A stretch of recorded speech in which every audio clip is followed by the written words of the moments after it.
Welcome back to Ask Allison. This one made me so sad, and I think it's just too relatable to too many of us. I'm burned out. I don't know if therapy is what I want to do anymore, but I don't know what else I could do. I'm already in private practice. I'm seeing too many people. I make a pretty good living, and every other job I could think of would require more work and less money.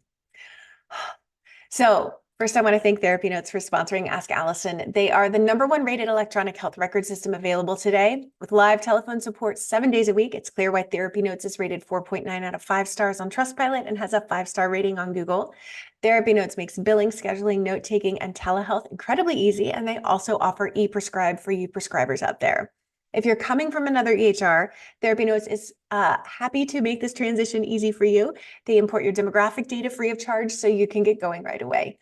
Find out what more than 100,000 mental health professionals already know. Use promo code ABUNDANT at therapynotes.com for 2 free months. So first, I want to say you're not alone. I talk to therapists literally every week who feel this way. And since you don't have another career you seem excited for, I think optimizing your practice is your best bet. Once your practice is optimized, you can check in on where your burnout level is. What I see is that once a practice has been wrangled and there's some rest and therapy for burnout, I see that therapists are able to enjoy their practice again, and more importantly, their lives again. Sometimes we put way too much emphasis on the business part of our life and expect to get more from that than we should.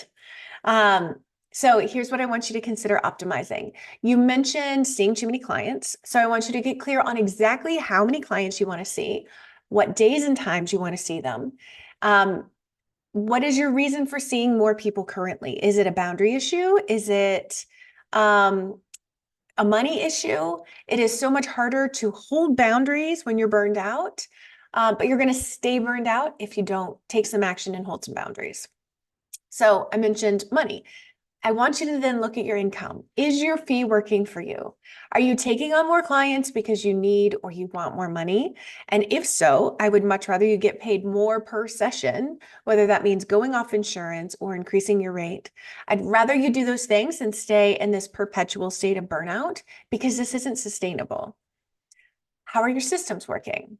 One of our Limitless students did her dissertation on burnout amongst therapists and found that it's not our clinical work that tends to burn us out. It's the seemingly small tasks that are associated with admin. It's our notes, it's calling people back, it's emailing people back. It's all those little things that are like death by 1,000 cuts and add up to some burnout. Also, are you seeing clients you really love to work with?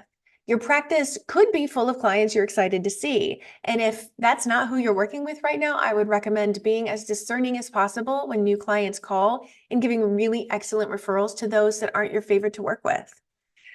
These are changes we help full therapists make in the Limitless Practice program. Everyone in there is busy. Many come in burned out. With our support, they transform their practices into practices that they'd fantasized about when they first started. It's really hard to make changes in your practice when you're exhausted, and we help you stay focused amongst all the other things that you have going on in the 3 months that we work together. And then you have a different practice than you started with. So if you're ready for that, I'll include the link to Limitless Practice. I would love to have a conversation with you to see if it's a good fit. Today's free worksheet is the business burnout check-in. I'm going to link to that as well. I hope that you find some peace. And I hate burnout. It's so common in our field. We're doing so much. We are trying so hard. I hope that anybody listening who is struggling with burnout or wonders if they're struggling with burnout, I hope you all find something that alleviates that for you. I find that changing your business does wonders. So if you'd like my help with that, you know where to go.